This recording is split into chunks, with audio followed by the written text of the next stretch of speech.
আমরা ব্যান্ড হিসাবে বলবো যে আমরা খুবই লাকি, আবার আমরা খুবই অভাগাও যদি বলি, কারণ আমাদের ব্যান্ডে দুইজন গিটারিস্ট জহিন আহমেদ অ্যান্ড শাহেদ হোসেন দুজনই আমাদেরকে ছেড়ে চলে গেছেন।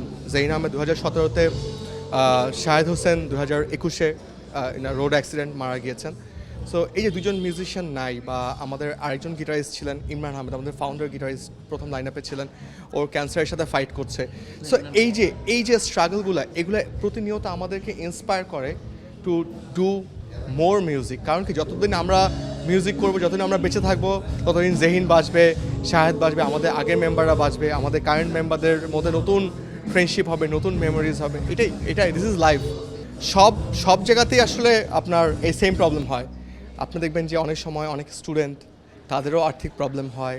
আবার অনেক মিউজিশিয়ান আছেন যারা কিন্তু অসুস্থ হয়, নিজেরা রিকভার করছে। হয়তো আমরা অনলি শুনতে পারি হচ্ছে যে যেগুলো আমাদের চোখে আসে, কারণ যখন হচ্ছে কি কেউ একটু একটা জায়গা থেকে আটকিয়ে যায় বা কোনো একটা অবস্টেকল ফেস করে, but that's where we get united. আমরা সবাই একসাথে গিয়ে ওই যুদ্ধটা করি। সেটা আমাদের আগের অনেক বড় ভাইদের জন্য, এখন আমাদের জেনারেশনের জন্য। বাট মিউজিক কিন্তু itself is a journey. So অনেক মিউজিশিয়ানকে কিন্তু এই হাতটা পাততে হয় নাই, আবার অনেকের ক্ষেত্রে মিউজিশিয়ান না হয়েও হাত পাততে হচ্ছে। এটার সাথে আসলে আমার মনে মিউজিক বা মিউজিকের সাথে কানেক্টেড কোনো কিছু না।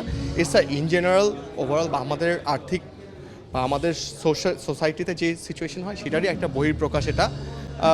আমরা খুব লাকি মিউজিশিয়ানরা যে যখনই আমরা কোনো সমস্যায় পড়ি, পুরো দেশ কিন্তু আমাদের জন্য ফাইট করতে চলে আসে। সো এইটা আমাদের একটা বড় পাওয়া। অবশ্যই সবাই কিন্তু এগিয়ে আসছে।